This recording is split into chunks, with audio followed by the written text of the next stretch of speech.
कहता ये पल खुद से निकल, जीते हैं चल, जीते हैं चल, जीते हैं चल।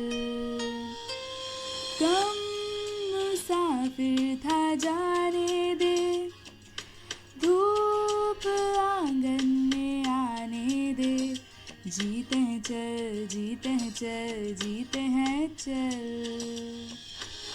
Free bird leaps on the back of the wind and floats downstream till the current ends, and dips his wing in the orange sun rays, and dares to claim the sky. But a caged bird sings with a fearful thrill of things unknown but longed for still, and his tune is heard on the distant hill. For the caged bird sings of freedom, for freedom. The free bird thinks of another breeze, and the trade winds soft through the sighing trees, and the fat worms waiting on a dawn bright lawn, and he names the sky his own, he names the sky his own. But the caged bird stands on the grave of dreams, his shadow shouts on a nightmare scream. His wings are clipped and his feet are tied, so he opens his throat to sing a song of freedom, a song for freedom. Kala, Mota, Butla, Playboy, Slut. Don't these words make you uncomfortable? Don't these words make you self-conscious about your God-gifted body? But let's face it, these are the words that stain the reputation of teenagers every day. 3rd May 2020 was marked by a series of controversial events where a group chat named the Boys Locker Room came under the spotlight. The screenshots revealed the misogynistic and disgusting comments made by boys of elite South Delhi and Kolkata schools. Nudes of underage girls were shared and obscene comments were made about their bodies. It makes us stop and wonder about the derogatory mindset of people, especially in the elite classes. We must self-reflect if the comments we make in our day-to-day lives hurt the opposite person. Moreover, it has created a mindset that all boys are the same. Being a male is a matter of birth, being a man is a matter of age, but being a gentleman is a matter of choice. And the choice made by the members of the boys' locker room isn't appropriate. Because of such choices, boys all around the world get stereotyped. We too are in the loop of getting attacked by such incidents. And who says this can only happen to women? This can also happen to men. And the major thing promoting this are the social media platforms.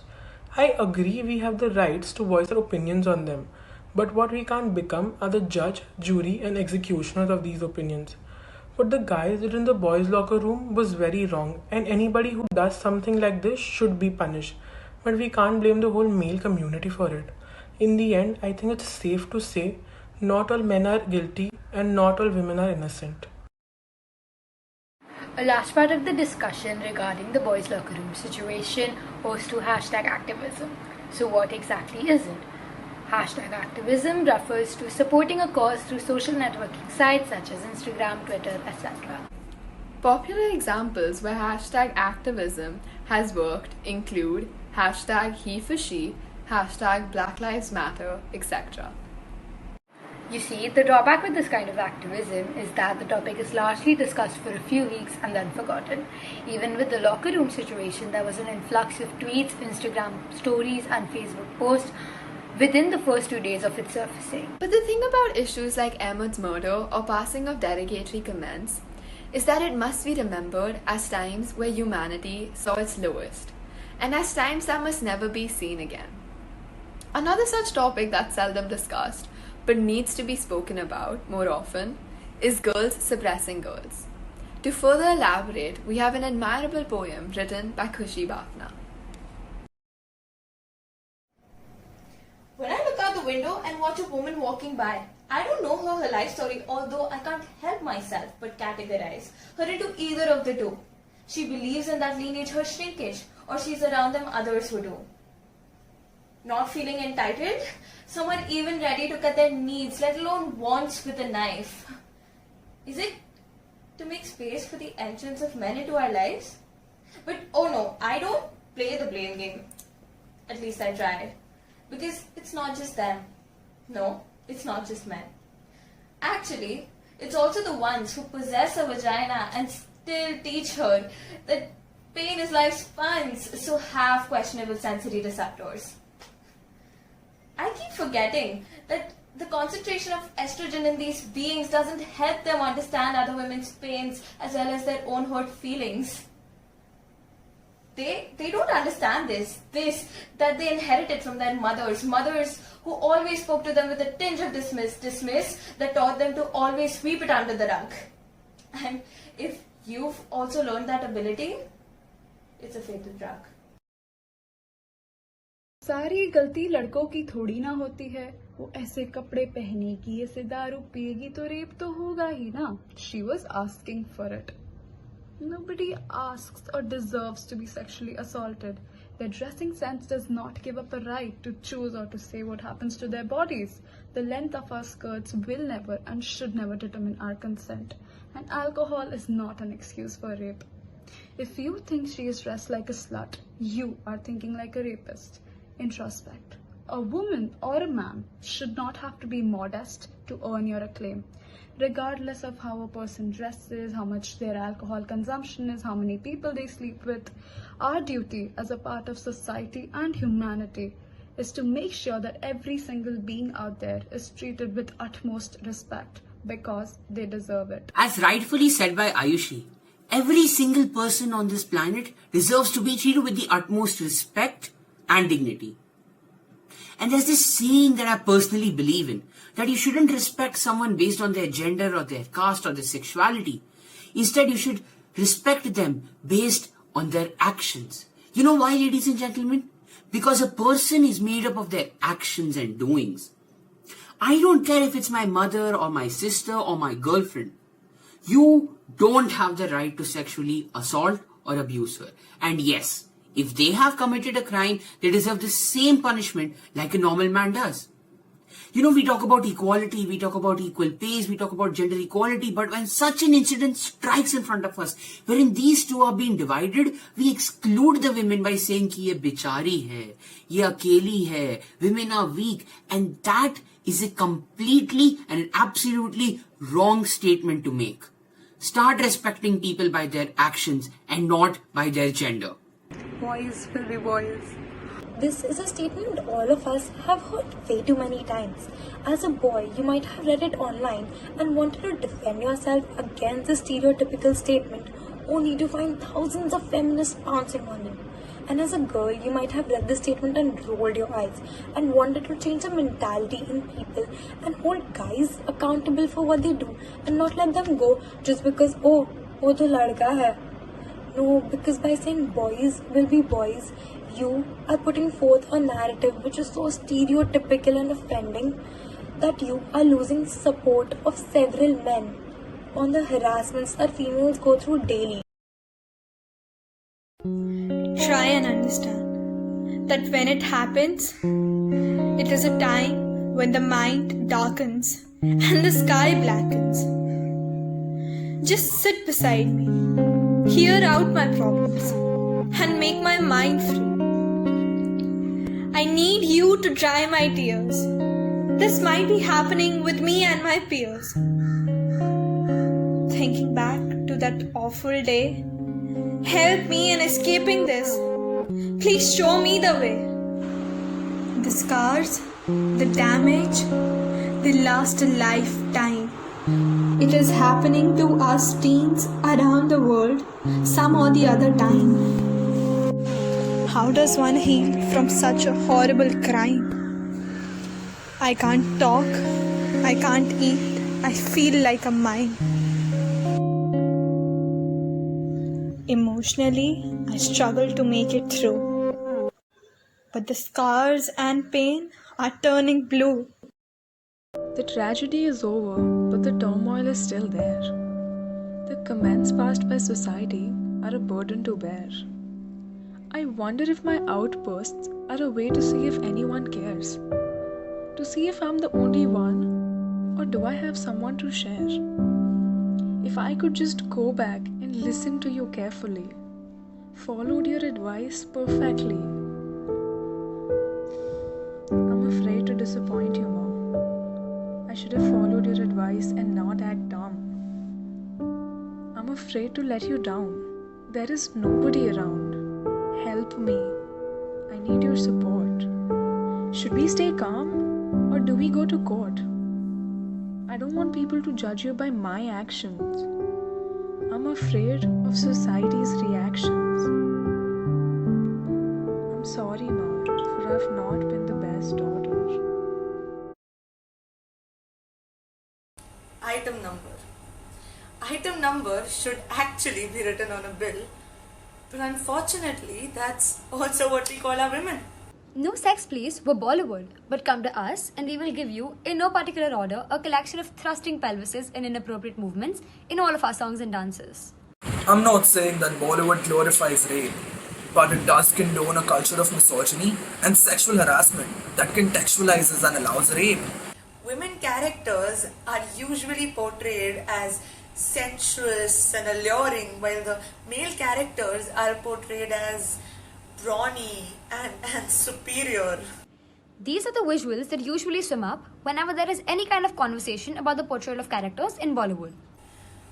मर्द को थोड़ी दर्द होता है. अरे अगर खूबसूरत लड़की को ना छेड़ो तो वो भी तो उसकी बेइज्जती ही होती है ना. छेद इन, लड़की इन. The entire concept of misogyny in Bollywood is way deeper than visible to us. The female is reduced to being a decorative prop to make the hero look good. In a similar manner, the male is always expected to put up a brave front and is compared to girls when shows the slightest bit of emotion. Like that's a bad thing. Teaching the audience pleasure through sexual violence is the last thing anyone should normalize. And as much as we deny it, watching violence does teach violence. So when you say it's all just fiction, think twice. मैं तो तंदूरी मुर्गी हूँ यार, कटकाले सैया को आने. I'm a tandoori chicken. Swallow me with a glass of alcohol. Did you know that the Indian film industry ranked the highest in the world in the objectification of women in 2014? Isn't this misogynistic trend in Bollywood simply a reflection of the large fraction of the highly misogynistic Indian society? Is this problem of sexism just limited to big screen, or does it go behind the camera as well? Think about it. So actually, what we are trying to say is that it is not about men or women. It is not about women being better than men. It is not about shunning femininity. Yes, absolutely right. Feminism should not only be a single ideology. Embracing women alone, it is about recognition of an individual's worth, regardless of gender, age, based on merit. It is about recognizing that men and women can complement each other. It is basically about learning and understanding the ways that inequality affect men and women. And remember that we are all in this together. True equality. True equality. True equality. True equality. True equality. True equality. Leaves no one behind. There's a hope that's waiting for you in the dark. You should know you're beautiful just the way you are. And you don't have to change a thing, the world could change its heart. No scars, though you're beautiful. We're stars and they're beautiful. Oh, oh, oh. And you don't have to change a thing, the world could change its heart. No scars, though you're beautiful. We're stars and they're beautiful. Adolescence as the gateway to creative exploration. The brain is a collection of cells that communicate with one another using chemicals called neurotransmitters. During teen years, there is an increase in the activity of the neural circuits using dopamine, a neurotransmitter central in creating an increased drive for reward.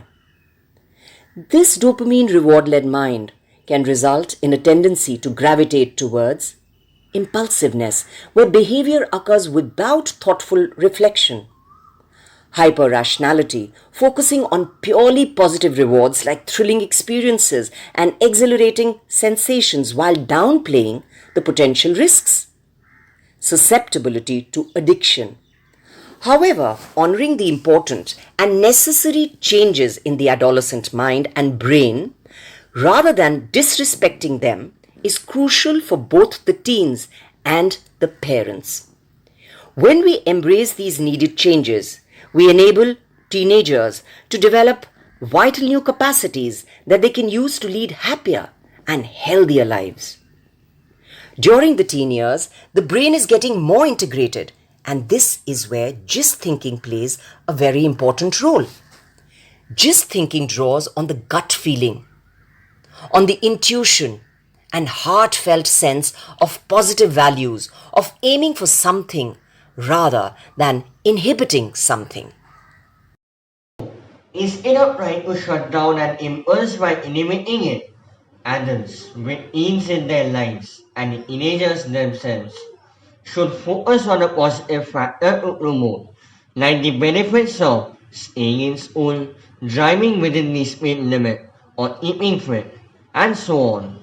And teen or teenage is a golden age for innovation because it is during this time of growth and change that the brain's developmental shifts in the reward centers and in the cortex encourage creative thought and drive adolescents to explore the world in new ways. Adolescence is not a stage to simply get over. It is a stage of life to cultivate well and can work for the overall development of the teens. It needs to be harnessed and navigated in the right way and in the proper direction. This emergence of the teenage mind is a birthright as human beings. Let us let us all celebrate the age of adolescence.